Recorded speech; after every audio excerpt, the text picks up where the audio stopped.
तो आप सभी का स्वागत है मेरे YouTube चैनल ज्ञान गंगा में। मेरा नाम है जानवी और आज मैं आप लोग को बताने वाली हूँ क्लास 7 का हिंदी बुक का चैप्टर 3 हिमालय की बेटियाँ, इसका क्वेश्चन एंड आंसर। तो चलिए स्टार्ट करते हैं आज की वीडियो को। तो हमारा पहला क्वेश्चन है, नदियों को माँ मानने की परंपरा हमारे यहाँ काफ़ी पुरानी है, लेकिन लेकिन लेखक नागार्जुन उन्हें और किन किन रूप में देखते हैं। तो इसका आंसर होगा, नदियों को माँ स्वरूप तो माना हो गया है, लेकिन लेखक नागार्जुन उन्हें बेटियां, प्रेयसी व बहन के रूप में भी देखता है। मतलब ये क्वेश्चन हमसे पूछ रहा है कि बता रहा है जो लेखक नागार्जुन है वो नदियों को माँ के अलावा और किन किन रूप में देखते हैं।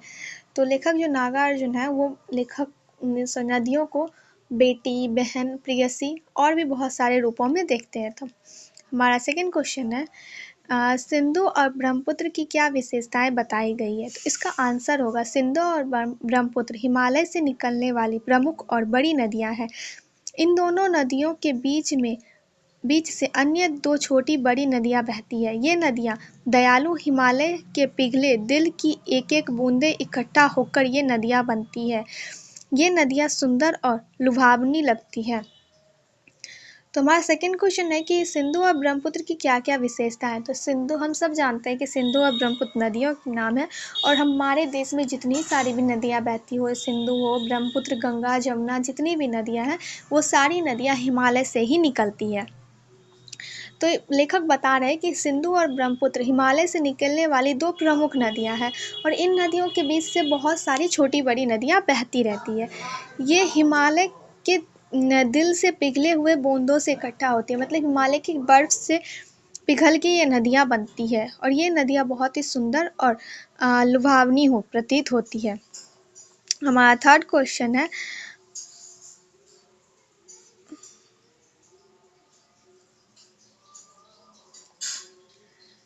काका कालेलकर ने नदियों को कोमल माता क्यों कहा है, कोल माता क्यों कहा है। इसका उत्तर होगा, जल ही जीवन है। ये नदियाँ हमें जल प्रदान कर जीवन दान देती है। ये नदियाँ लोगों के लिए कल्याणकारी एवं माता के समान पवित्र है।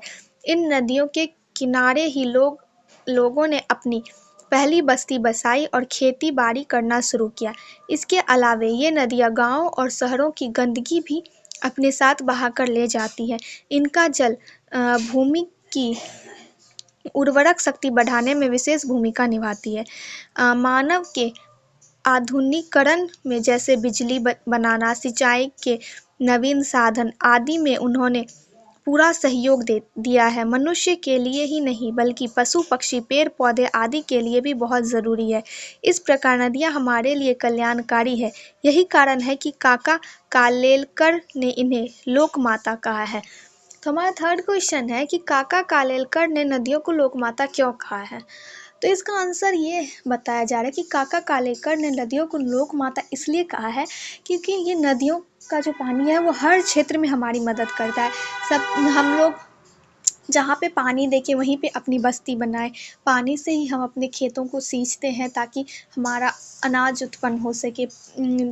पानी, नदियाँ बह के आती है और अपने साथ जो पोषक तत्व उर्वरक के रूप में हमारे खेतों में छोड़ जाती है। साथ ही हम देखते हैं कि बड़े बड़े डैमों से जो नदियाँ बहती है उससे बिजली, सिंचाई के लिए नए नए साधन इत्यादि बनाए जाते हैं। यहाँ तक कि नदियाँ इंसानों को ही नहीं बल्कि पेड़ पौधे, पशु पक्षी, सभी जानवरों को अपनी बच्चे की तरह पालती है। इसलिए काका कालेलकर ने नदियों को लोक माता कहा है क्योंकि वह सबको अपने बच्चे की तरह पालती है, पोसती है, उसे अपने जल पिलाती है। हमारा फोर्थ क्वेश्चन है, हिमालय की यात्रा में लेखक ने किन किन की प्रशंसा की है। इसका उत्तर होगा, हिमालय की यात्रा में लेखक ने नदियों, पर्वतों, बर्फीली पहाड़ियों, हरी भरी घाटियों तथा महासागरों की भूरी भूरी प्रशंसा की है। तो हमारा फोर्थ क्वेश्चन है कि हिमालय की यात्रा में लेखक ने किन किन चीज़ों की प्रशंसा की है। तो इसका आंसर होगा, जब लेखक हिमालय की यात्रा कर रहे थे तो उनके आसपास से जो नदियाँ बह रही थी, बर्फीले पहाड़ थे, हरे भरे पहाड़ थे, और जो छोटी मोटी नदियाँ थी, घाटियाँ थी और बड़े बड़े सागर थे, उन सबको लेखक देख के बहुत खुश हो रहे थे और उन सब की प्रशंसा किए जा रहे थे। तो ये था हमारा थर्ड चैप्टर का क्वेश्चन आंसर। आपको मेरा वीडियो कैसा लगा ये कमेंट में ज़रूर बताइएगा। अगर वीडियो पसंद आई हो तो लाइक कर दीजिएगा और चैनल को सब्सक्राइब कर दीजिएगा। मिलते हैं नेक्स्ट वीडियो में, तब तक के लिए बाय बाय।